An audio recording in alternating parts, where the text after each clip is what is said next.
Olá pessoal, tudo bem com vocês? Gente, o vídeo de hoje, conforme prometido na nossa última aula, que foi através do Google Meet, é a continuação aqui do assunto, então é a parte 2, certo? Então vamos lá, tá, gente? Agora lembrando que o texto que nós estamos discutindo aqui é o ensino de ciências naturais na educação infantil, reflexões, certo? Então nós já falamos sobre diversos aspectos e agora nós vamos falar basicamente sobre o ensino de ciências, tudo bem? E depois a gente vai fazer a finalização e no final eu vou falar para vocês qual é a atividade que eu quero que vocês façam, certo? Então, gente, olha só. Aqui eu trouxe aqui eu trouxe o texto que vem falando o seguinte, olha. A escola tem o grande papel de formar um cidadão crítico, eu discuti isso com vocês no domingo, né, no domingo passado, e participativo perante a sociedade. Então, isso aí é a função da escola, né, pessoal? Isso aí vocês já sabem que é basicamente a função da escola, né? Formar um cidadão crítico e participativo perante a sociedade da qual ele faz parte. Por tal motivo, o conhecimento científico passou a ganhar espaço com o passar dos anos, pois é por meio da ciência que se pode compreender e questionar o mundo e a sua transformação. Então, olha só, né, pessoal, que importante, né, gente, a ciência na vida do aluno. Através da ciência é possível compreender e também questionar o mundo, assim como as transformações que ocorrem no mesmo. Então, olha só. Eu trouxe aqui uma citação dos Parâmetros Curriculares Nacionais de Ciências Naturais, que deixa isso bem claro. A citação diz o seguinte: o ensino de ciências naturais ao longo de sua curta história na escola fundamental tem se orientado por diferentes tendências que ainda hoje se expressam nas salas de aula. Certo? Então, como por exemplo, a tendência tradicional, que é aquela onde o professor ele é visto como o centro do processo de ensino-aprendizagem e os alunos estão ali apenas para absorver conhecimentos. Tá? Então, gente, olha só. O ensino de ciências não se encontra somente nos currículos do ensino fundamental e médio, mas também se encontra na educação infantil. De acordo com o eixo Natureza e Sociedade presente, né, nesses referenciais curriculares nacionais da educação infantil, esse documento aqui. Então, é muito importante vocês, enquanto pedagogos ou futuros pedagogos, estarem fazendo considerações para o ensino de ciências também na educação infantil. Tá? Este referencial ele foi criado a partir do momento que a educação infantil foi declarada pela LDB 9394/96 como primeira etapa da educação básica. Sabe-se que as crianças estão a todo momento fazendo perguntas sobre tudo que elas veem e pegam. Portanto, estudar ciências na educação infantil é mais que essencial, pois vai contribuir na formação de identidade desta criança. Então, gente, olha só, né? Uma outra importância aqui do ensino de ciências na educação infantil.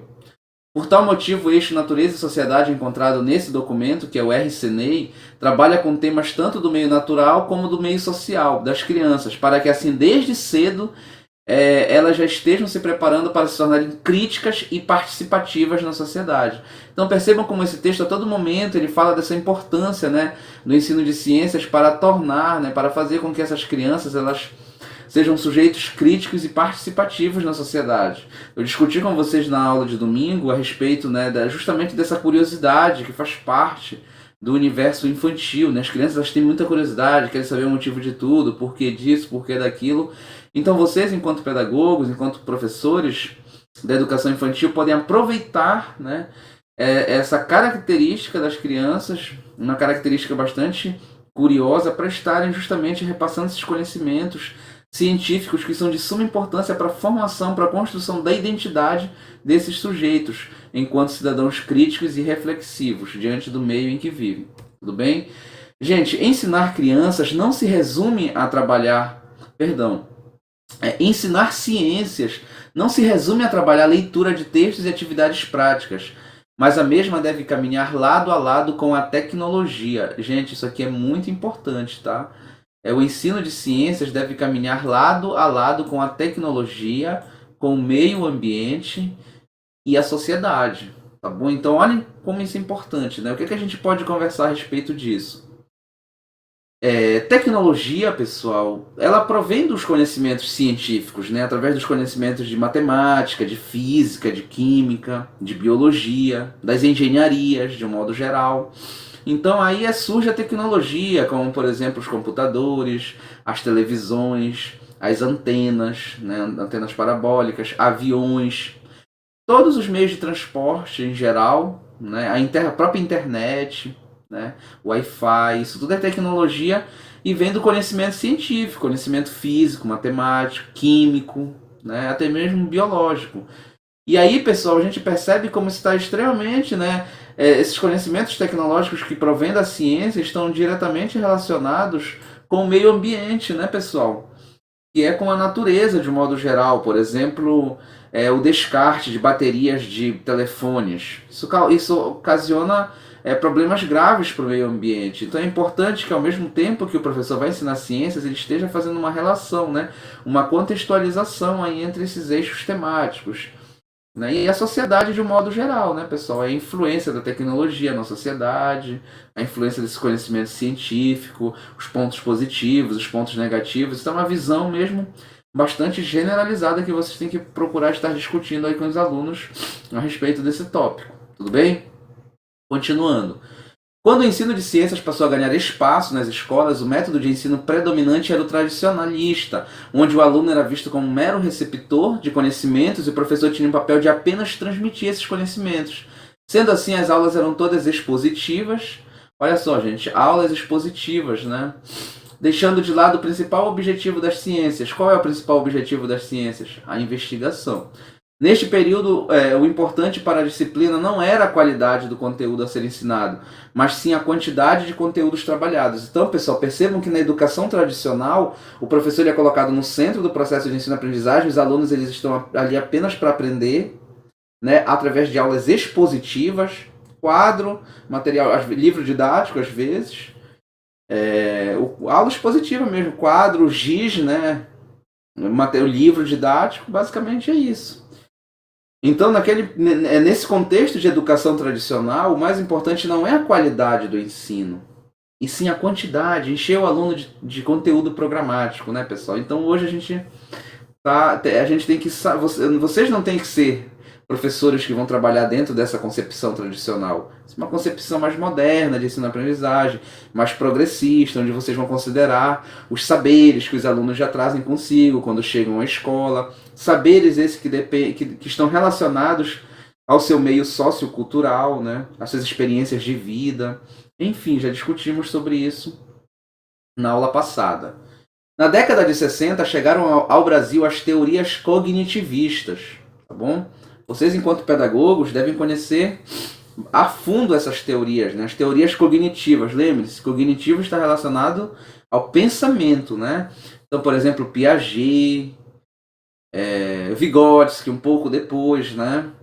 Então, essas teorias cognitivistas, elas tinham o conhecimento como resultado de uma interação. Olha só, uma interação do homem com o mundo que o cerca. Vygotsky, basicamente a teoria dele, tanto é que a teoria do Vygotsky é chamada de teoria socio-interacionista por alguns estudiosos, né?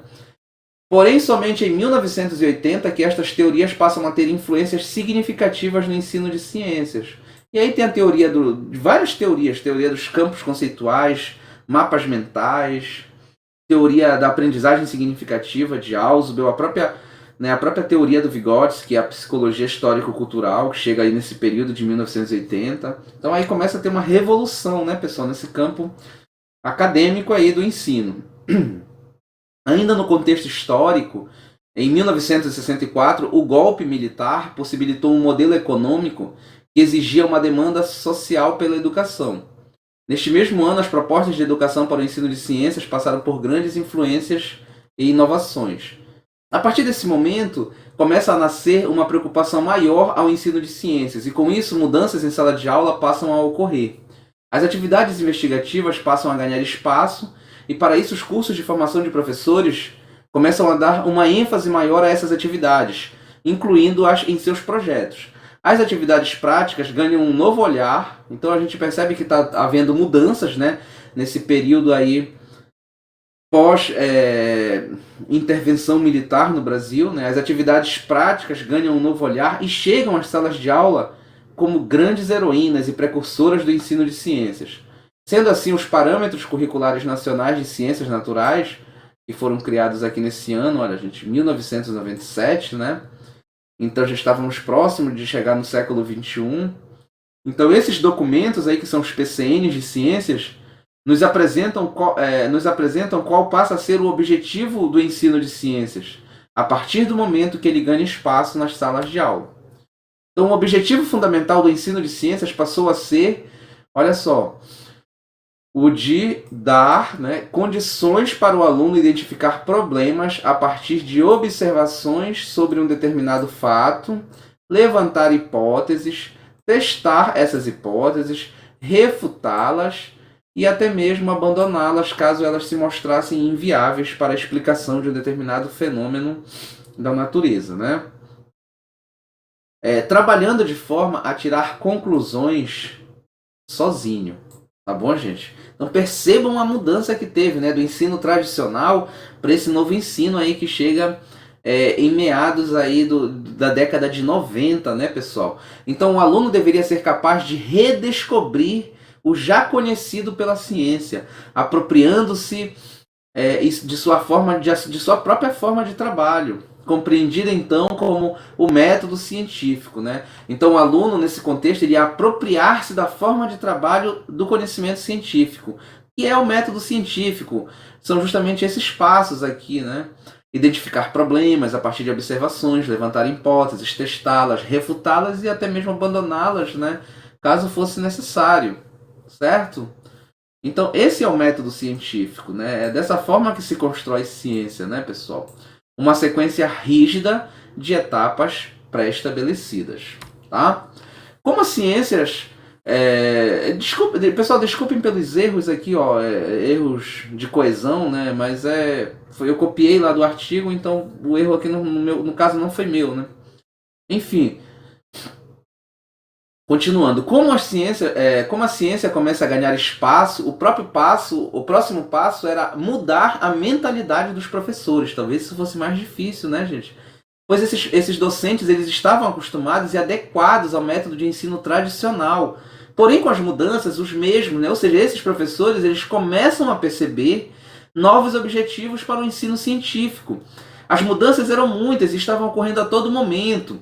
No entanto, esta não ocorria em todas as escolas. Então, algumas escolas ocorria de forma, né, de forma maior. Em outras escolas, infelizmente, às vezes nem acontecia. Os projetos estavam sendo aplicados apenas em alguns grandes centros. Porém, mesmo nestes grandes centros, quando o conteúdo era composto por textos e experimentos, alguns professores deixavam de lado a parte experimental, tá? Que é uma das principais partes, se não a principal parte do ensino de ciências, né, pessoal? É o experimento. Deixavam para outro momento e trabalhavam apenas os textos, ou seja, né, voltavam sempre para aquela questão tradicional. Então, nesse caso, gente, é um momento de adaptação aí, né, desses docentes que estavam acostumados a um método de ensino tradicional, né, e aí se viram na iminência de mudar sua forma de ensinar, né. Então, alguns poderiam até conseguir desenvolver de uma forma melhor o seu trabalho docente, outros, infelizmente, né, falta de formação continuada, tinham que continuar com práticas tradicionais de ensino-aprendizagem. Tá? Então, na década de 80, os pesquisadores mostraram, né, aos professores o que muitos deles já sabiam. Os conteúdos de ciências não eram adquiridos com simples experimentar. Tá? Então, os conteúdos de ciência não eram adquiridos com simples experimentar. Em meados de 80 e início de 90, o ensino de ciências passou a incorporar no seu discurso a formação de um cidadão crítico e ativo na sociedade da qual faz parte. Outro aspecto muito importante deste período foi a incorporação dos estudos de Vygotsky, né? Comentei com vocês ainda há pouco sobre essa questão. Nos processos educativos, principalmente ao dizer que o sujeito constrói seus pensamentos a partir de suas interações com o que está ao seu redor. Tá? Então, para o Vygotsky, pessoal, que é esse psicólogo russo que tem uma grande influência no ensino de ciências no Brasil, nós, seres humanos, nós construímos o nosso conhecimento, né, os nossos pensamentos, a nossa memória, a nossa atenção, a nossa abstração, que são as nossas funções psicológicas superiores, né, através das interações sociais, pessoal, através das interações sociais que faz parte do meio histórico-cultural no qual vivemos, certo? Sendo assim, os professores de ciências deveriam desenvolver suas ações educativas considerando a valorização do trabalho coletivo, e a mediação dos sistemas simbólicos, né? Na relação entre o sujeito cognoscente, aquele que aprende, e a realidade a ser conhecida, bem como planejar atividades didáticas que permitissem aos estudantes alcançar níveis mais elevados de conhecimentos e de desenvolvimento de habilidades cognitivas e sociais, oferecendo-lhes tarefas cada vez mais complexas e apoio didático para que as conseguissem realizar, inclusive com o auxílio dos colegas. Isso aqui, gente, não existia na educação tradicional, então a gente já percebe aí nesse período, né, início da década de 90, que pelo menos em algumas escolas, né, essa realidade do ensino de ciências, ela começa a sofrer alguma alteração no sentido de caminhar para uma educação mais significativa de fato, né, onde o aluno ele deixa de estar apenas para absorver conhecimentos e ele começa a interagir, né, ele começa ele começa a ser colocado como centro do processo de ensino-aprendizagem, né? Continuando. No ano de 98, olha só pessoal, bem próximo, né, já do ano 2000, foi disponibilizado aos professores um documento que tinha o intuito de apresentar uma proposta de organização dos conteúdos conforme a LDB. Percebam que a LDB, gente, é de 96, olha, apenas 4 anos antes do século XXI. Então este documento foi nomeado como PCN, que são os Parâmetros Curriculares Nacionais, e esses documentos eles trazem orientações aos professores sobre a prática docente, tá? Continuando aqui, olha, grandes discussões sobre a relação educação e sociedade foram criadas ao longo dos anos, né? Essa relação entre educação e sociedade. Então foram criadas muitas discussões ao longo dos anos, fazendo com que assim surgissem tendências progressistas, tá? Então vejam que isso aqui é muito importante. Com certeza vocês já ouviram falar, né? Já estudaram, como a educação libertadora e a crítica social dos conteúdos. Essas aqui são tendências pedagógicas progressistas que se opõem aos métodos tradicionais de ensino-aprendizagem, né? E a crítica social dos conteúdos, que foram grandes influências do ensino de ciência, tecnologia e sociedade. Então a gente percebe um avanço mesmo aí, né, pessoal? Uma evolução aí na década de 90, né? Do meio da década de 90 já para o final aí na área de ensino de ciências. Isso é extremamente relevante para a nossa história, né? Eu, por exemplo, nesse período aí, eu estava cursando ali a 3ª, 4ª série do ensino fundamental, né? Então, eu particularmente, a educação que eu tive no ensino fundamental, pessoal, foi 100% tradicional, praticamente, tá? Então, infelizmente, eu não pude vivenciar, né, na educação fundamental, ali no ensino fundamental menor, essa questão já dessa mudança aí, né, nesse aspecto de tendências progressistas de ensino-aprendizagem, tá bom? Continuando aí, pessoal, com o passar do tempo, a relação, né, tecnologia e ciências começou a ganhar força, com isso viu-se a necessidade de começar a adequar os currículos com os conteúdos que plantassem nos estudantes um senso crítico sobre os conhecimentos tecnológicos e científicos, relacionado com o homem e a natureza. Com isso, a partir dos anos 90, o ensino de ciências passou a ser uma atividade estratégica para desenvolver o país, né, pessoal? Então vocês percebem a importância, né, do ensino de ciências realmente desde a educação infantil, ensino fundamental, tá? Então, por favor, pessoal, quando vocês forem trabalhar com as crianças, né, lá na educação infantil, ensino fundamental, não se esqueçam de trabalhar esses conhecimentos de ciências, fazendo essa relação aí, né, entre tecnologia e ciência e meio ambiente, né? Ciência, tecnologia e sociedade, tá? Isso é muito importante. Nas décadas seguintes, o ensino de ciências continuou ganhando ênfase, tendo como base uma responsabilidade social e ambiental. Percebam que quando ele fala décadas seguintes, aqui a gente já está entrando, né, já entrou nos anos 2000, né, pessoal? Então, realmente, né, essa responsabilidade social, ambiental, que deveria partir do cidadão, para que assim os estudantes, desde cedo, entendessem a importância que eles têm dentro da sociedade. Os cuidados com o meio ambiente, por exemplo, não ficar jogando lixos no meio ambiente, né? Não ficar poluindo, ter cuidado com o descarte, né? Entre outros fatores, certo? Atualmente, pessoal, o principal objetivo da ciência é formar cidadãos conscientes. Tá? Isso aqui é fundamental que vocês saibam. O principal objetivo da ciência é formar... Olha só, eu vou até grifar aqui para vocês, né? Eu vou marcar para que vocês... Porque isso aqui realmente é fundamental, pessoal. O principal objetivo da ciência é formar cidadãos. Cidadãos que sejam conscientes, né? O que seria cidadãos conscientes? Cidadãos que saibam fazer escolhas, já tendo em vista quais serão as consequências daquilo que ele escolheu, né? Ou seja, perspectiva, né? Olhar para frente. E, acima de tudo, tenha base e conhecimento sobre a ligação entre ciência, tecnologia, sociedade e meio ambiente. Estão extremamente interligados, né? Já que, de acordo com os PCNs, numa sociedade em que se convive com a supervalorização do conhecimento científico e com a crescente intervenção da tecnologia no dia a dia, não é possível pensar na formação de um cidadão crítico à margem do saber científico, tá? Então imagina, nós vivemos numa sociedade que se preocupa muito com o avanço do conhecimento científico, porém, gente, nós temos que pensar de um modo a alcançar um determinado equilíbrio ecológico também, né? Porque não é possível pensar na formação de um cidadão crítico à margem do saber científico. Ou seja, em outras palavras, é impossível ser um cidadão consciente se não tiver conhecimento básico na área de ciências, tá? Então, é muito importante que vocês trabalhem com os alunos de vocês, desde a educação infantil, ensino fundamental, conceitos básicos desse assunto, tudo bem?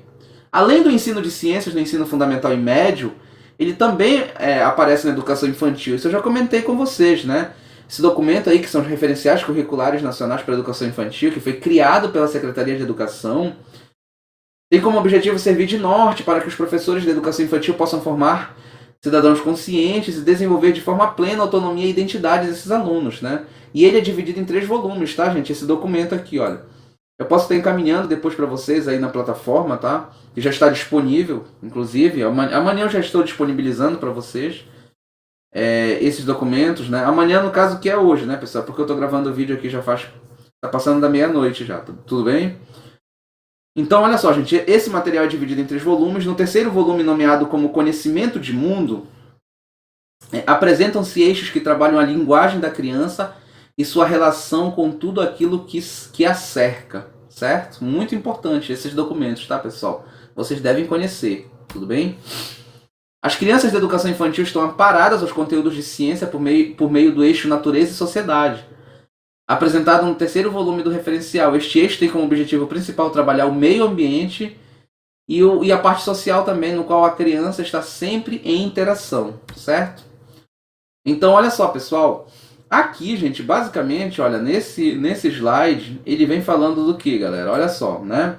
Ele vem falando a respeito desses conhecimentos que derivam tanto das ciências humanas como das ciências naturais. E esses conhecimentos, eles devem ser voltados para a ampliação de experiências das crianças. Então, nesse contexto, é muito importante que sejam trabalhados os conteúdos físicos, biológicos, geográficos, históricos e culturais, né? Que permeiam aí esse universo no qual a criança está inserida, né? Então é importante que as crianças tenham contato com diferentes elementos, fenômenos e acontecimentos de mundo, sejam instigadas por questões significativas para observá-los e explicá-los, e tenham acesso a modos variados de compreendê-los e representá-los. Então vamos fugir dessa forma de ensinar na educação infantil e no ensino fundamental, séries iniciais, ou seja, não é apenas matemática e alfabetização, né? E linguagem, língua portuguesa que deve ser ensinada para essas crianças. Não, gente. As ciências humanas e as ciências naturais são de fundamental importância para, de fato, nós conseguirmos alcançar a formação de cidadãos conscientes, tá bom? Então, não se esqueçam disso. Sendo assim, para ensinar ciências na educação infantil é preciso ir mais além, né? Sair das salas de aula. O concreto para a criança é muito importante para que a mesma consiga construir conhecimento a partir do real, né? No entanto, ela também, lógico, ela precisa também conhecer o abstrato, né? Conhecer aquilo que está distante dela, assim podendo levantar curiosidades e hipóteses inúmeras sobre tudo o que aprende e tem contato. Então, caso seja possível, né? Levar a criança para uma visita de campo, um local, um museu, né, um planetário, caso seja possível. Está um clube de ciências, por exemplo, aqui em Abaetetuba, no município de Abaetetuba, tem um clube de ciências, né? Fazer uma excursão com essas crianças, lógico, né? São crianças muito pequenas, então isso aí não é algo muito tranquilo de fazer, principalmente se você trabalha nas ilhas, né, nas estradas, ramais. comunidades quilombolas que são afastadas dos centros urbanos. Então, enfim, tem que ter todo né, uma questão aí de estar fazendo uma articulação entre comunidade escolar, pais, né, enfim, para conseguir fazer algo assim, para despertar, né, uma curiosidade científica a mais nessas crianças que precisam disso. Elas não podem ficar alheias a essa questão, né, excluídas, né, à margem do conhecimento científico, certo? Então, olha só, pessoal, toda criança, mesmo antes de adentrar na fase escolar, tem um instinto de curiosidade dentro de si. Eu já conversei muito com vocês, né? Desde domingo passado, estou conversando mais ainda. Então, esses autores aqui, o Arce, o Silvio e o Varoto, eles falam o seguinte: a verdadeira ciência começa com a curiosidade e a fascinação das crianças, tá? Criança é muito curiosa, pessoal, muito curiosa, tá? Então, aproveitem essa curiosidade, né? Então, essa curiosidade e fascinação, elas levam à investigação e à descoberta de fenômenos naturais, bem como os artefatos e os produtos decorrentes dos mundos tecnológicos, naturalmente, né? Então, olha só, pessoal, esse slide aqui, né, para a gente não ler, para não ficar muito desgastante, eu vou apenas comentar com você o que é que ele está dizendo, né? Basicamente, esses slides eles falam que dentro da escola, né, é preciso que o ensino de ciências ele seja unido aos conhecimentos que os alunos eles já trazem consigo de casa, né, do seu meio social, da comunidade onde eles vivem. Então, ensinar ciências é trazer para a sala de aula assuntos diversos, né? Levando o aluno a uma viagem, onde tudo aquilo que se depara atrai a sua atenção, onde ele seja, a sua curiosidade seja aguçada, né? Fazer pensar além. Então, dessa forma, nós estaremos despertando, né, o conhecimento científico desses alunos, né? Então, fazer com que eles ajam, perguntam, possam ler o mundo, olhar imagens, criar relações, testar hipóteses e refletir, né, sobre o que faz de modo a reestruturar o pensamento de forma permanente, certo? No entanto, gente, para que isso aconteça, muitos professores precisam deixar de lado o pensamento de que ensinar ciências, olha, eu vou até grifar aqui, professores precisam deixar de lado, tá? O pensamento de que ensinar ciências é apenas estudar o corpo humano e os seres vivos. Não é isso, tá? E assim renovar seus métodos de ensino. Então, os professores precisam renovar seus métodos de ensino para que seus alunos se sintam chamados a aprender e fazer ciências. Continuando aqui na ideia do Arce, do Silvio e do Varoto, eles falam a respeito, gente, da importância de se ter o ensino de ciência presente nas salas de aulas desde a educação infantil, tá? Então, esses autores eles frisam bastante isso, né? Porque eles falam que a ciência é fruto do conhecimento humano, né, da criação humana, da utilização de seus processos, da imaginação. Portanto, ao conhecer, aprender e compreender o mundo real, a criança estará a aprender, conhecer e compreender a ação humana e os conhecimentos que dela frutificaram-se e acumularam-se em práticas e objetos na vida e no mundo, né? A importância do ensino de ciências desde a educação infantil, tá? Mais uma questão que pode se apresentar a vários educadores da educação infantil é como ensinar ciências, né, gente? Então aqui é uma curiosidade, né? Uma dúvida, na verdade, um problema. Como ensinar ciências? Será que as crianças estão prontas para receberem esse tipo de conteúdo desta área? Vocês podem estar se perguntando nesse exato momento, né? O que deve ou não deve ser apresentado? Deve se pautar mais nas questões sociais ou naturais?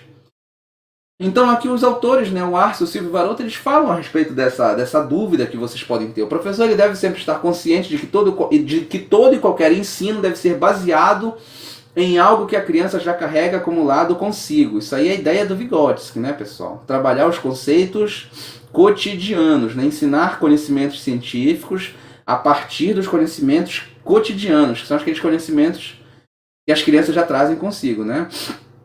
Material este que deve ser reelaborado e reconstruído. Os conceitos são por elas aprendidos não em uma forma pronta, no processo de aprendizagem escolar, mas organizados e reelaborados ao longo de suas experiências. O professor precisa aprender, pesquisar, estudar e planejar qualquer conteúdo antes da sua execução em sala de aula.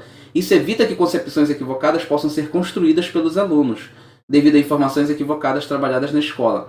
No próximo domingo, agora, eu quero trazer para vocês, né, para que não fique muito no plano das ideias, eu quero trazer algo prático, né, vou mostrar para vocês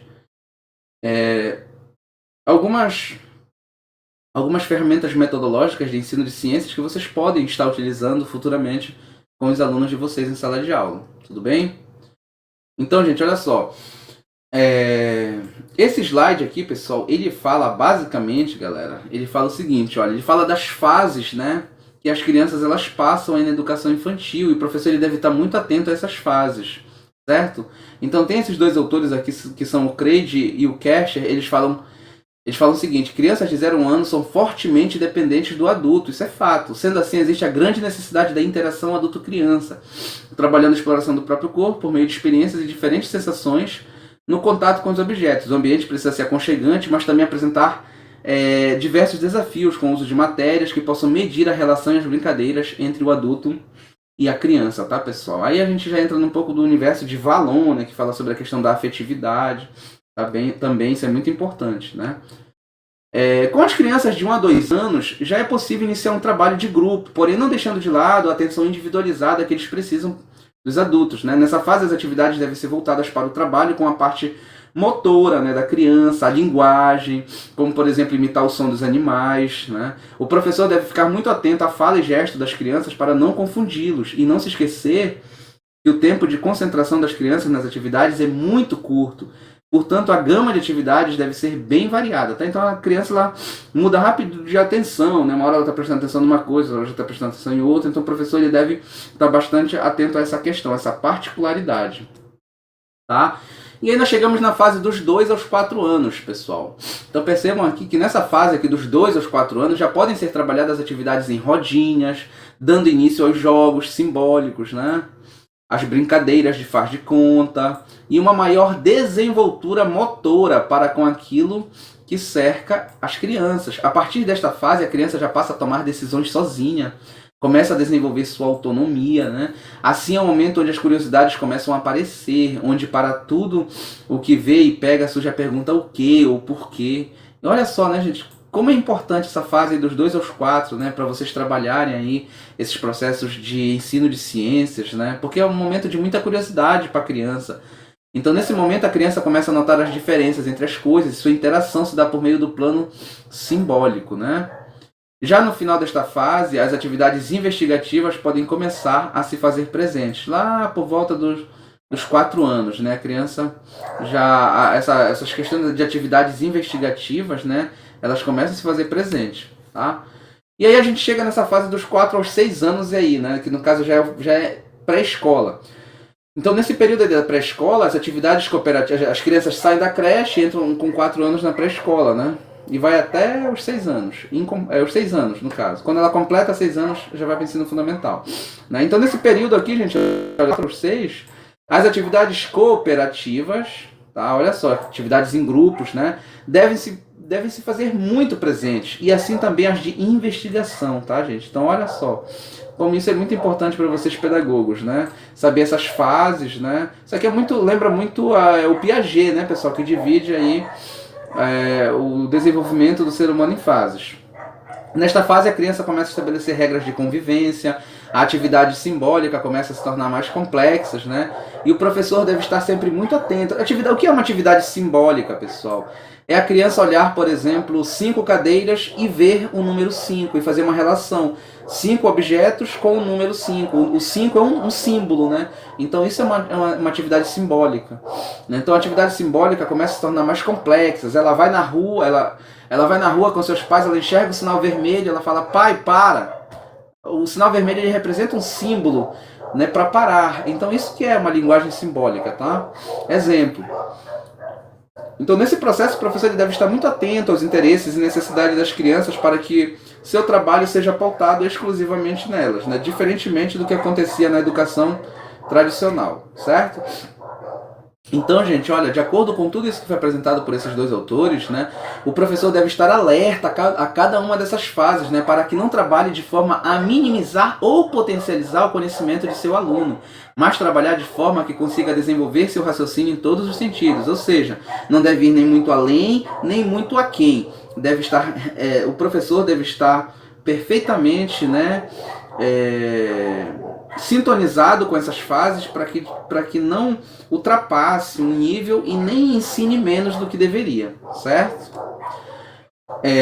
Continuando aqui, pessoal, olha só, esse slide aqui, que também é do Arce, do Silva e do Varoto, ele fala o seguinte, olha, ao se trabalhar com o ensino de ciências, deve-se valorizar não só o olhar do aluno e suas curiosidades, mas também os trabalhos com os experimentos, pois a experimentação é vista como uma ferramenta para ensinar ciências, né? A importância da experimentação, tá, gente? Fazer experimentos. Na nossa última aula eu vim trazer alguns exemplos de experimentações que vocês podem estar trabalhando com as crianças, né? Pois a criança pequena tem seu mundo totalmente centrado naquilo que é perceptível, no concreto, né? Naquilo que ela pode tocar, interagir, ver, né? A criança tem muita curiosidade, pessoal. Ao explorar o mundo sensível e perceptivo do qual faz parte, através da experimentação, ela vai aos poucos se familiarizando com os atos de observar, experimentar, pensar. Sua imaginação é convidada a participar e suas curiosidades ganham espaço e respostas por meio de suas próprias ações, né? Então vocês percebem como essa fase de vida da criança é extremamente importante para vocês, enquanto pedagogos, estarem futuramente desenvolvendo excelente trabalho com elas. O professor precisa sempre ter em mente, né, gente, que o aluno precisa trabalhar com o concreto. Acabei de falar isso com vocês, né? Crianças não querem muito saber daquilo que é abstrato, né? Não que vocês não devam ensinar coisas abstratas para elas. Deve-se sim. Por exemplo, 2 mais 2 é igual a 4. Isso é algo abstrato. Mas quando você pega quatro moedas, né, de R$1, e aí você pega 2 mais 2 e forma 4, e ela vê aquilo é concreto, para ela toca, interage, né? Pode ser objetos, tá bom? Então isso com certeza faz muito mais significado para ela, tá bom?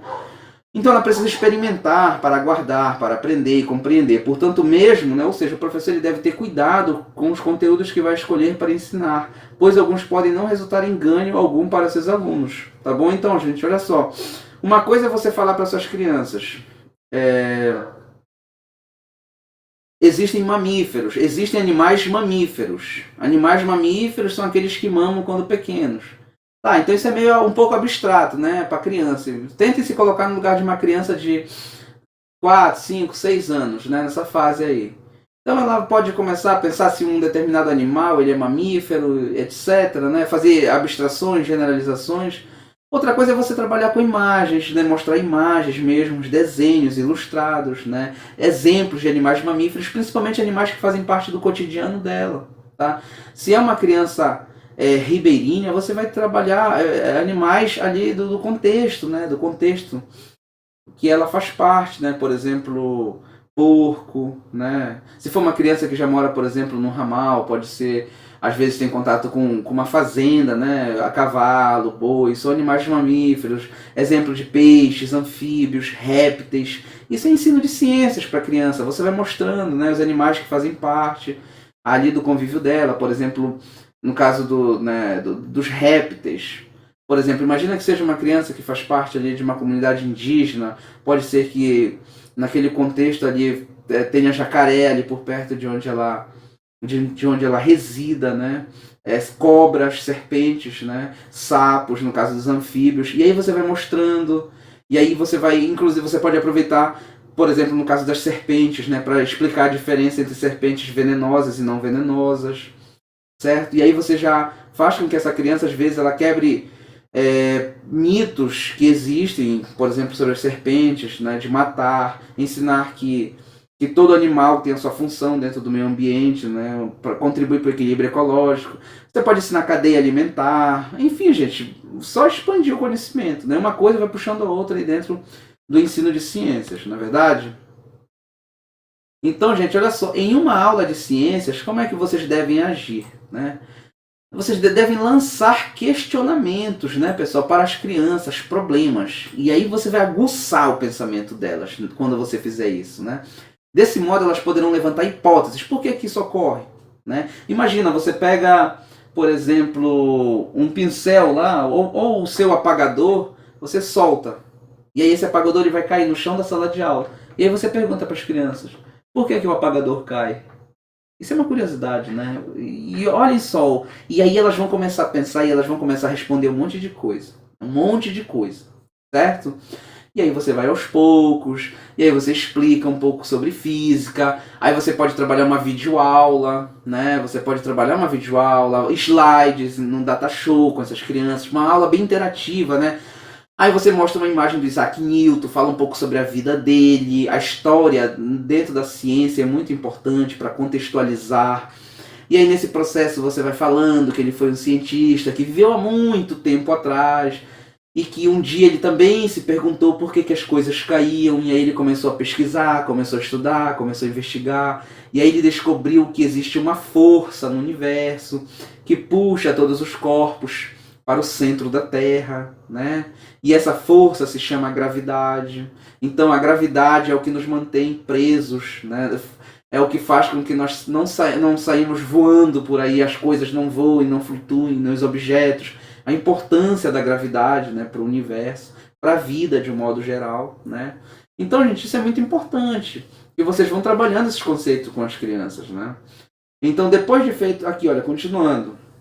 Então, elas farão hipóteses e elas vão registrar, elas vão anotar, né, o que elas acham sobre aquele fenômeno. Depois que elas fizerem esses registros, pode-se partir para a experimentação, né? Exemplo, você pegar e começar a jogar objetos. E aí você pode trabalhar uma coisa que todo mundo, que é o senso comum, que as pessoas pensam que as coisas mais pesadas caem mais depressa do que as coisas mais leves. E aí você vai explicar para as crianças que não tem nada a ver com a massa. Independente da massa, as coisas caem ao mesmo tempo. Isso quem descobriu foi Galileu, que foi um outro físico, um físico italiano. E você mostra uma foto do Galileu para essas crianças, mostra ele fazendo os experimentos, né? Você pega na internet, né, pessoal? Fica uma aula bastante interativa, as crianças participando, as crianças perguntando, e você ali como um professor, não aquele professor, né, que está ali para dominar tudo, para proibir as crianças de falar, aquele professor tradicional, né? Não, já é um professor mediador, um professor que realmente vai considerar os saberes dessas crianças, né? Vai realmente interagir com elas de forma significativa, mediar o processo de ensino-aprendizagem, né? Esse é o tipo de profissional que vocês devem ser, tudo bem? Então aqui, olha, no fim o professor deve retomar os registros dos alunos, associando aquilo que eles já sabiam, né? Ou seja, os conhecimentos prévios dos alunos, com o conhecimento que eles adquiriram, né? Isso aqui é muito Vygotsky, né? Zona de desenvolvimento proximal e nível de desenvolvimento real. O nível de desenvolvimento real é aquilo que o aluno já sabe, e zona de desenvolvimento proximal é aqueles conhecimentos que o aluno ele pode aprender. Depende de uma mediação, né? Que pode ser do professor, pode ser de material didático, pode ser de um aluno, de um colega que já saiba o assunto e vai repassar através da interação para ele, né? Enfim, gente, isso aí vai ser feito após os questionamentos levantados e o experimento desenvolvido, trabalhando a fixação do conteúdo nas crianças. Então, na nossa última aula de domingo, eu quero trazer justamente para vocês a proposta do ensino de ciências por investigação. É excelente, tá, pessoal? Para vocês trabalharem com os alunos de vocês aí futuramente, tá bom? O ensino de um conceito também pode partir do concreto. Porém, mais que a observação, a ordenação e categorização daquilo que é imediatamente perceptível e manipulável, o professor deve estimular o pensamento investigativo e dedutivo da criança, iniciando o desenvolvimento das ideias abstratas, tá, pessoal? Ideias abstratas são aquelas ideias que não é preciso você ver para você compreender. Tá bom? É algo que vai mais além, é um poder que a pessoa já tem de pensar mais além, né? Algo mais abstrato, né? Não ficar apenas ligado ao concreto, certo? Então aqui, olha, esse slide aqui, pessoal, ele vem falando justamente, né, a respeito dessa questão de se trabalhar ciência, né? O objetivo do professor vai também aos poucos plantar em seus alunos um pensamento científico, essa ideia de abstração. Para que isso se desenvolva, o docente deve estar atento à sua linguagem em sala de aula, isso é muito importante, tá, gente? A linguagem, tá? Uma linguagem, às vezes, não muito técnica, mas também não muito popular. Uma linguagem que vai fazer com que o aluno, né, ele realmente vá aprender aquele conceito, tá bom? Utilizando-se de palavras que enriqueçam o vocabulário e também o conhecimento das crianças, né? Por exemplo, a palavra gravidade. Você vai apresentar a palavra gravidade para essas crianças, tá bom? Gravidade é uma força. Para a ciência, a gravidade é uma força que puxa as coisas para baixo, puxa as coisas para o centro da Terra, né? Nesse sentido, tá bom? Ao falar sobre a importância do contato das crianças com os contextos científicos, esse autor aqui, o Arce, ele cita que ao se relacionar e se familiarizar com o pensamento científico em contextos científicos, as crianças se tornam críticas, olha só, gente, analíticas, né? E aprendem a analisar as informações que recebem de forma objetiva e clara, afastando de si os pensamentos falsos, tá bom? Então, crianças têm total condição, sim, de aprender ciências no seu nível, né? Aquela ciência ali não muito abstrata, não muito elevada, não muito matematizada, né? Algo mais palpável. Isso é plenamente possível, tá, gente? Plenamente possível. Outro fato importante na educação infantil é não trabalhar de forma fragmentada. Isso aí, gente, eu já comentei com você, eu venho comentando, no ensino contextualizado, né? Interdisciplinar, né? Isso serve também para o ensino de ciências, que deve se associar aos demais conteúdos trabalhados na educação infantil. As ciências humanas, a linguagem, a matemática. Então, ir relacionando, né? O professor de ciências ele tem que ter essa maleabilidade. E o pedagogo, ao ensinar ciência, vocês que são pedagogos, né? Que vão dar aula de ciências humanas, de ciências naturais, de linguagem, matemática, você tem que ir buscando relacionar esses conhecimentos aí, para as crianças poderem perceber que o conhecimento ele não é isolado, é um conhecimento, ele é extremamente interligado com outros conhecimentos. Tudo bem? E aí tem essa citação aqui que é de suma importância para vocês. O ensino de ciências na educação infantil, ele propicia a interação com diferentes matérias, né? Diferentes disciplinas. Percebam que na época a gente não usava a palavra matérias, aqui hoje a gente nem usa mais, né? A observação e o registro de muitos fenômenos, a exploração de explicações, enfim, a construção de conhecimentos e de valores pelas crianças, né? Essa área, entretanto, precisa tomar parte das atividades de outras áreas, como a linguagem, os estudos sociais. Vocês lembram, gente, dessa disciplina aqui? Eu acredito que poucos de vocês lembram, né? Dessa matéria, que eram os estudos sociais, tá? A matemática, as artes plásticas, o teatro e a música. Na educação infantil é fundamental superar as fragmentações do conhecimento e buscar articulá-lo. Olha, gente, naquela época já se falava sobre articulação, né? Hoje em dia, então, pessoal, tudo o que existe basicamente é interdisciplinaridade, transdisciplinaridade, né? Ou seja, associar as diversas disciplinas do conteúdo do currículo escolar de uma forma significativa, fazendo uma interação entre esses campos do conhecimento, né? Continuando aí, pessoal, tá? Desde a educação infantil, as crianças já passam pelo processo de avaliação. A gente vai falar sobre avaliação aqui, ó. Assim também pode ser feito a trabalhar ciências no eixo natureza e sociedade. Não se esquecendo que esta é uma tarefa permanente. Esta é o que? A avaliação, né? A avaliação ela é permanente, que deve ser um instrumento indispensável e se faz de forma formativa, né? Então, na educação infantil, a avaliação não é no sentido de reprovação, tá, gente? É no sentido permanente e que está relacionado à questão formativa dessas crianças, tá? Então, muito cuidado com essa questão de avaliação, tá? Muito cuidado mesmo. A avaliação na educação infantil ela tem caráter puramente formativo, está relacionada à formação, uma formação crítico, reflexiva desses pequenos cidadãos, né? Lindos. O momento de avaliação implica numa reflexão do professor. Olha só, então como é essa avaliação na educação infantil?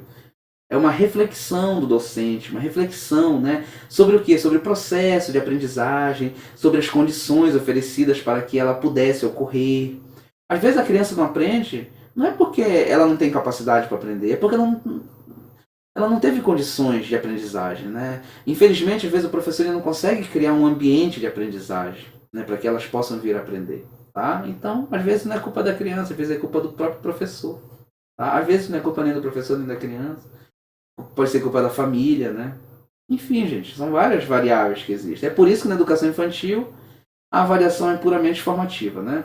Assim caberá a ele, ou seja, ao professor, investigar sobre a adequação dos conteúdos escolhidos, sobre a adequação das propostas lançadas, né? Sobre o tempo e ritmo impostos ao trabalho, tanto quanto caberá investigar sobre as aquisições das crianças em vista de todo o processo vivido, na sua relação com os objetivos propostos. Então vocês percebem que o professor, ao mesmo tempo que ele ensina, ele tem que refletir sobre a sua prática de ensino, para ver se realmente as suas didáticas, a sua metodologia está adequada para proporcionar aquele conhecimento. Às vezes, será que eu não estou ensinando além do que eu deveria, né? Então é muito importante que o professor também tenha esse papel reflexivo sobre a sua prática docente, para alcançar um bom ensino desses sujeitos da educação infantil. Tudo bem? Ensinar ciências na educação infantil é permitir que as crianças explorem o meio em que vivem, a partir de seu cotidiano. Olha só, pessoal, que linda essa frase aqui, né? Ensinar ciências na educação infantil é permitir que as crianças explorem o meio em que vivem, a partir de seu cotidiano. É por meio deste ensino que a criança vai trabalhar a sua imaginação e se tornar crítico, né? Tornar crítico frente às diversas curiosidades e problemas que podem ser colocados a ela. Tudo aquilo que cerca a criança é significativo, tá, gente? Tudo, pessoal, tudo, né? Para ela e deve ser considerado pelo professor. Imagina uma criança, gente, que trabalha numa comunidade, por exemplo, assim, uma comunidade quilombola, onde as pessoas da comunidade dela, os pais, trabalham com o processo de produção de farinha, por exemplo, tá bom? Vocês acham que não é importante que o professor, o pedagogo, dê uma aula para essas crianças, trabalhando esse contexto social em que elas estão inseridas, o processo de produção da farinha, né? Aí trabalha os vegetais, a importância da farinha, aí já relaciona com o meio ambiente, com a sociedade, com a tecnologia, porque a gente sabe que a tecnologia está chegando, né, nas comunidades rurais. Às vezes a farinha ela era feita por uns processos bem manuais mesmo, algo bem arcaico, né, pessoal? Algo bem artesanal. Hoje a gente já percebe as máquinas, né, nos retiros, que são os locais onde se faz farinha. Eu tenho especialização em educação do campo, né? Eu sou especialista em educação do campo pela Universidade Federal do Pará e eu sou professor da educação do campo, então eu conheço bastante dessa realidade. Eu venho do campo, inclusive, né, de uma comunidade ribeirinha. Então, uma comunidade ribeirinha tem a pesca, tem o açaí, né, o processo de apanhar açaí, a produção do açaí, né? A questão da água, que dá para trabalhar química, biologia, os animais marinhos, né? Os animais aquáticos, melhor dizendo, né, pessoal?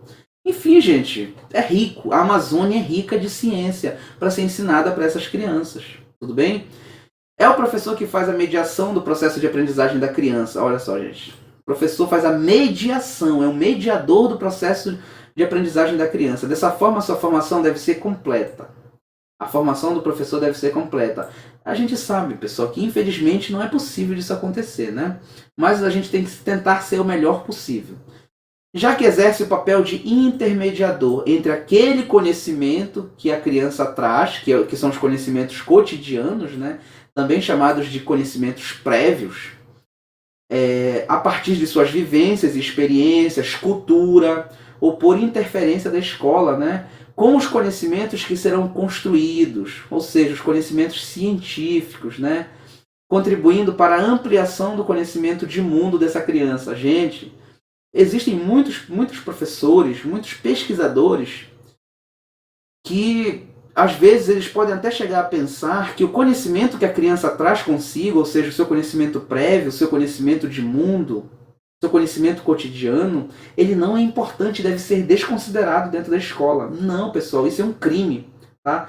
Nunca façam isso, gente, tá bom? Sem conhecimento cotidiano, sem o conhecimento cultural da criança, é impossível ensinar conhecimento científico. O professor, ele precisa dos conhecimentos que a criança traz consigo quando ela vai para a escola. Conhecimento. A água molha, o sol é amarelo, o sol é uma bola. Isso é conhecimento cotidiano, isso é conhecimento espontâneo. O gato mia, o cachorro late, o cachorro morde, o gato dorme. Isso são conhecimentos cotidianos, espontâneos, que estão relacionados à experiência direta da criança com o meio social onde ela vive. Quando ela chega na escola, você vai ensinar que o sol, além de ser amarelo, além de ser uma bola, você vai ensinar que, na verdade, o sol ele emite luz branca. Você vai ensinar por que nós pensamos que o sol é amarelo. Você pode tentar ensinar isso daí para uma criança, né? Ensinar que o sol é uma estrela. e que fica muito longe do planeta Terra. E aí você já ensina o que são planetas, o que são estrelas. E aí você pode trabalhar num data show, mostrar uma imagem, uma videoaula. Ou mesmo se não tem na escola que você trabalha, professor, eu trabalho numa escola que nem energia elétrica tem. Então aí você vai para os livros, né? Procura livros ilustrados, tudo bem? Você pode ir na cidade, imprimir em cartazes, alguma coisa, enfim, gente. O professor ele tem que pensar, refletir em como ele vai repassar aquele conhecimento científico para a criança, tá bom? Isso é tarefa nossa enquanto professores. Pensar, né? Pensar em como ensinar. Isso é ser professor, tá? Então, muito cuidado em relação a isso. Nunca privem uma criança, nunca riam de uma criança quando ela explicar um determinado fenômeno. Pelo contrário, aproveitem aquilo para ensinar ciência para ela, certo? Desse modo ela estará ampliando seu conhecimento de mundo. E agora nós chegamos finalmente, né, pessoal? Já estamos nas considerações finais, né? Já está terminando a aula, tá, pessoal? E, gente, eu não sei o que vocês estão achando, mas eu achei esse texto, pessoal, extremamente rico, muito rico mesmo, de informações e de formação, né? Para nós enquanto professores, tá? Uma leitura, gente, uma leitura deliciosa, né, pessoal? Pode-se dizer. Bom, então aqui eu acredito, não sei se esse aqui eu acho que já é o último ou penúltimo slide, né? Fala o seguinte: o professor deve estar ciente que toda criança carrega consigo um conhecimento prévio. Isso aí eu venho falando para vocês desde semana passada, desde o início do curso, né? As crianças carregam consigo conhecimentos prévios. O que são conhecimentos prévios? Também chamados de conhecimentos cotidianos ou conhecimentos espontâneos. São aqueles conhecimentos que a criança ela traz consigo quando ela chega à escola, e esses conhecimentos eles estão relacionados ao meio social e cultural onde essa criança vive. Tá? Então, a criança ela já traz conhecimento consigo. Às vezes conhecimento até mesmo religiosos, né? Às vezes a criança é de uma família católica, às vezes ela é de uma família evangélica, às vezes ela é de uma família de uma religião de matriz africana. Então, por exemplo, o cristianismo ensina que Deus criou o mundo, criou o universo, criou tudo que existe, né? Uma religião de matriz africana ela já vai dar uma nova interpretação, né? Uma criança de uma família ateia já vai ter uma outra interpretação sobre isso. Cabe quando essa criança chegar na escola, chegar à escola, né, melhor dizendo, usando a língua portuguesa corretamente, né? Que o professor não desconsidere esses conhecimentos que ela já traz consigo, nunca menospreze, até mesmo porque isso é crime, né, pessoal? É preconceito, entra na lei do preconceito religioso, né? Não, você tem que, claro, não procure fazer com que colocar o conhecimento científico acima do conhecimento religioso, nunca. É só você vai ter que procurar com toda a calma do mundo, com toda a delicadeza do mundo, ensinar para a criança que além daquele conhecimento religioso existem outras formas de ver o mundo. E aí você apresenta o conhecimento científico. E aí você explica para essas crianças, porque elas vão ter dúvidas, né?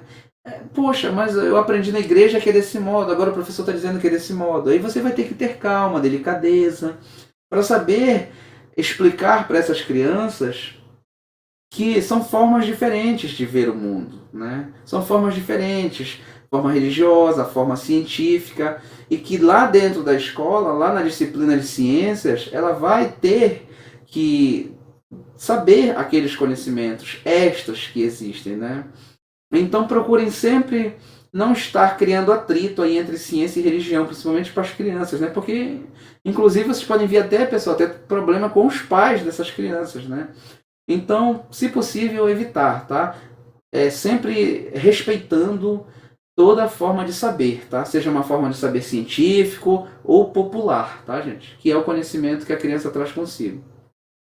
Então, sendo assim, este deve valorizar, este quem? O professor deve valorizar tudo que seu aluno vai expor, para que por meio desta exposição ele possa conhecer o que o seu aluno sabe, tá?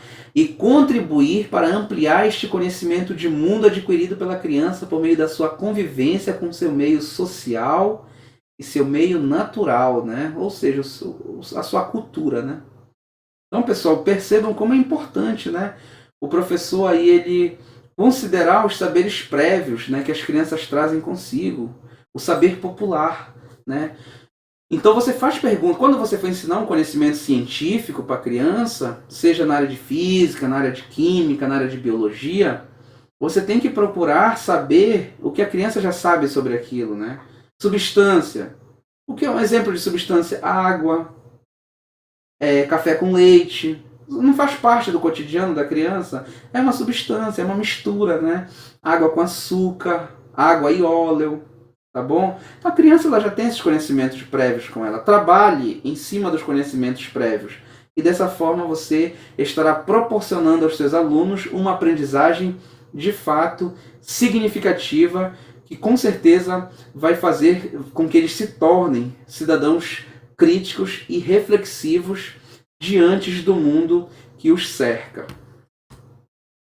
Tudo aquilo que cerca a criança é significativo para ela e deve ser considerado pelo professor, né?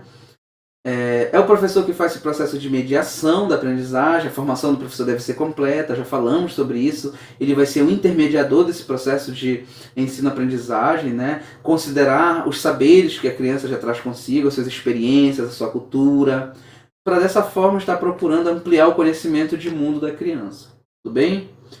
Ensinar ciências na educação infantil é saber escutar as mais diversas curiosidades das crianças, ensiná-las a explorar através de investigações diversas e trabalhar conforme a fase que a criança se encontra. Olha só, gente, e trabalhar conforme a fase que a criança se encontra. Então, é aquilo ali, né, que a gente fala, cada um no seu quadrado. Não vai querer ensinar coisa para uma criança de 4 anos para uma criança de 1 ano, 2 anos. Não dá, gente. É fase, passo a passo, tá bom? Então, para isso é muito importante que vocês leiam os documentos que falam sobre o ensino de ciências na educação infantil. E eu vou deixar esses documentos aí na plataforma para que vocês tenham acesso, tá bom? E talvez eu peça uma atividade para vocês sobre esses documentos. Eu vou pensar sobre isso. Tá? Então, trabalhar conforme a fase que a criança se encontra, para que não cobre de mais e nem de menos. Uma criança de 5, 6 anos. Uma criança de 5 anos, que está na educação infantil, lá na pré-escola. Você não vai querer ensinar coisa que é para uma criança de 1 ano, 2 anos. Não. É cada um no seu quadrado, tá, gente? É uma forma de explicar para vocês, tá bom? Para que por meio da ciência as crianças aprendam a conhecer o meio que as cerca e se tornem críticos frente à sociedade da qual fazem parte. Então, gente, era isso que eu tinha para falar para vocês. Não sei nem quanto tempo deu essa videoaula. Enfim, de suma importância esse conhecimento para vocês, futuros pedagogos, né? E aí, gente, a atividade que eu quero que vocês façam, tá bom? Referente a essa segunda unidade aí, é a atividade 2, né? A primeira foi o formulário eletrônico, que todos vocês praticamente já fizeram lá no Google Forms e já enviaram. A segunda atividade, gente, é essa aqui, olha. Tá bom? É uma atividade. É a próxima atividade que vocês devem entregar até o próximo, se possível, tá, gente? Até o próximo domingo agora, gente. Dia 20 de junho. Que é o último dia da disciplina de vocês, inclusive. Tá bom? Então, tentem fazer o possível para entregar até o dia 20 agora essa resenha. Então, fazer uma resenha crítica sobre o assunto abordado. Qual é o assunto abordado? Esse assunto que a gente trabalhou tanto na aula de domingo passado quanto na aula de hoje, que foi a parte 2. O ensino de ciências naturais na educação infantil, reflexões. Então vocês vão fazer uma resenha crítica sobre esse tema aí, tá, gente? Sobre esses slides aí. Sobre isso que eu expliquei para vocês, sobre o ensino de ciências na educação infantil. Certo? Então você vai fazer uma resenha ali, tá, gente? Uma página, tá bom, gente? Uma página. Você pode fazer no Word, tá bom? Você escreve lá no Word. Se você não tiver computador, não sei a sua situação, você pode fazer no caderno também. E aí você bate uma foto. Isso aí você vai colocar lá na plataforma. Até a plataforma de vocês já está disponível, tá bom? Você já tem acesso à plataforma. E aí vocês anexem a plataforma, tá bom? Essa resenha aí. Eu vou deixar o espaço para vocês enviarem a resenha lá na plataforma, tá bom? Então, basicamente, fazer uma resenha crítica sobre esse assunto aí, o ensino de ciências naturais na educação infantil, onde vocês vão expor a opinião de vocês, o que vocês acharam, os pontos positivos, pontos negativos, não sei, gente. Isso aí é com vocês, é uma resenha crítica, né? Ou seja, você dando o seu ponto de vista. E o prazo para entrega é até o dia 20 de junho, próximo domingo. Então você tem basicamente quarta, quinta, sexta, sábado e domingo. 5 dias para produzir uma resenha de uma página. É tempo mais do que o suficiente. Muito obrigado por terem assistido, tá? Se a educação sozinha não transforma o mundo, sem ela, pessoal, tampouco a sociedade muda. Paulo Freire. Muito obrigado e até a próxima. Até domingo. Abraços a todos.